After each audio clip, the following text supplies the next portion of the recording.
let me guess, you're experiencing chronic anxiety. Maybe you're experiencing anxiety in situations where you feel trapped on planes, trains, cars, the motorway, hairdressers, dentist. There's all these situations where you're experiencing anxiety, and maybe you've tried a lot of exposures and it's not working. You're still scared of that situation. So if this is you, I just want you to watch, because this video is going to clear some things up for you. First of all, the thing that most people say to me is, Magnus, I'm broken, right? I've done exposures, I've done countless exposures, I've worked with several different therapists, and I'm still white knuckling. I'm still holding on for dear life. I still do it, I still go to the dentist, I still go to the hairdressers, but it's horrible. Every time I do it, it feels like I'm climbing Mount Everest. And first of all, if you're experiencing this, I get how hard it is. It is very hard. But I want to share a little bit of why it might be hard and some of the things you might be doing wrong. Because again, there's no such thing as a broken person. There's someone who's approaching anxiety in the wrong way, and then they're calling themselves broken because they're sending their brain the wrong signal. The number one thing that you could be doing wrong, let's just jump straight into it, no fluff. Number one thing you could be doing wrong is you're still trying to reduce anxiety or feel calm when you're doing an exposure. So every time you experience anxiety, you start to feel the heart palpitations, you start to feel the adrenaline surge, and the first thing you do is you try and calm yourself down. You try and take a deep breath, you try and sigh, you maybe even reach for a beta blocker, or you just try and distract yourself, you try and ground yourself, or you might even call someone to sort of get yourself out of your head, right? And what that does is it teaches your brain, this anxiety is a threat. I need to do something when anxiety is present, which teaches your brain, oh, anxiety is important. I need to do something to try and keep it at bay or alleviate it. And then what your brain does is it gives you more thoughts and it gives you more fear. It gives you more symptoms, right? And it's this spiral. You're trying to calm yourself down, which is telling your brain, oh, if I need to calm myself down, this is a threat. If it's a threat, I'm going to give you more symptoms and thoughts to try and flee or to fight, right? That's how it works. So that's the number one thing you could be doing wrong. Number two is you're not actually letting yourself experience anxiety. You're not letting the symptoms be there. You know, you're not just letting it be. Simple as that. You're just not letting it be. Simple, that's it.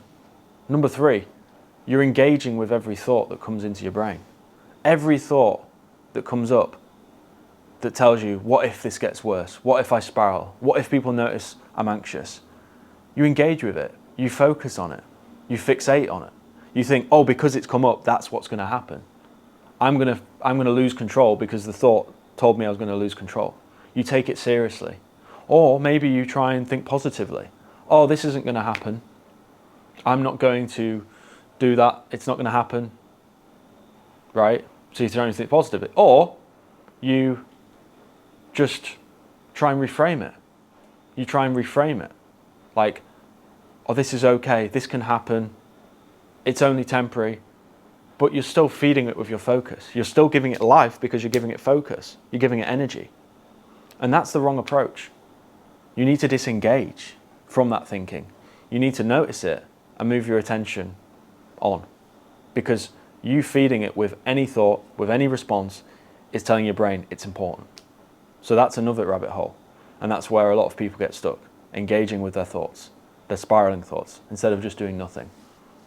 Okay? What else? Number four is people don't actually, they don't go to places that trigger them anymore. They just stop going. They start avoiding, or they bring their safety behaviors along with them, which again tells your brain that this is a threat. And this is actually another thing is people build anxiety into a big deal before they've even gone and done the exposure, right? They're thinking and ruminating on it before they're experiencing the symptoms, maybe an hour before the hairdresser or the dentist, and they're sort of like telling them, they're rehearsing all these scenarios in their head. What if this happens?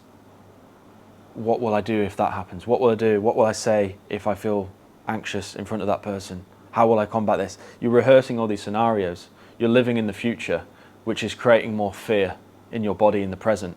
And the more fear you have in the present, the more fear you have in the future. You bring that anxiety into that situation because your imagination has turned it into this monster that it doesn't need to be. So your imagination, you thinking and anticipating that exposure, is actually making the exposure much harder than it needs to be. Whereas if you just didn't give those thoughts focus and feelings, anticipatory thoughts and feelings focus, the exposure would be a lot easier, you know. And I think that's another point, is people expect anxiety, like they judge their progress on whether they feel anxious or not anxious in that exposure. They think, okay, well, because I didn't feel anxious so much today, then I'm making progress. But that's not necessarily the case. I don't judge progress necessarily on how you feel, because maybe you have a good day, maybe you're more regulated on that day, or maybe there's certain safety behaviors in place on that day. But what I deem to be progress is, how is someone's response? Have they fed the thoughts with their attention? Have they allowed the symptoms? Have they not seen the presence of anxiety as a problem? And if they haven't seen anxiety as a problem, then I judge that as progress, even if the anxiety is high. That to me is how I measure progress for clients of mine. So yeah, I think it's another thing. People measure progress on how they feel, not on. So they measure progress based on how they feel, as opposed to how they respond when anxiety is present. That is where the progress is measured, on how you respond. I think another thing is people, they don't have a tolerance for uncertainty or discomfort. They think they think it's supposed to be easy. Like, I can't feel the discomfort. I can't feel any uncertainty. They don't believe that they're capable of feeling uncertainty and discomfort in their body. And as a result, every time anxiety comes in, they're like, I can't handle this. This is too much. They have a faulty identity of one that I can't cope. I can't cope with this. This is too much, which is a lie. It's a story that you bought into. It's a belief that's not true. It's like, you are stronger than anxiety. You're more capable when you know the right response. Once you've mastered the response, you are capable. Once you have that trust in responding and that mindset that you are capable and that you don't mind anxiety being present, anxiety will it will no longer be a problem. It's not like it will go away. It just will no longer become a problem, and then the cycle gets broken. So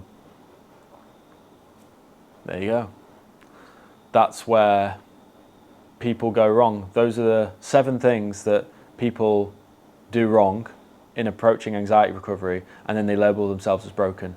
You're probably doing one of them. In fact, I could say you're 100% doing one of them if you are still stuck. So I hope this has cleared it up. And look, if you want my help breaking the cycle and putting these things together and actually executing it in a consistent plan and not avoiding and distracting and going to coping mechanism again, I've helped over 250 clients break the cycle. If you want my help, comment the word, message me on Instagram at Anxiety Recovery Specialist. Message me the word rewire and I'll get back to you.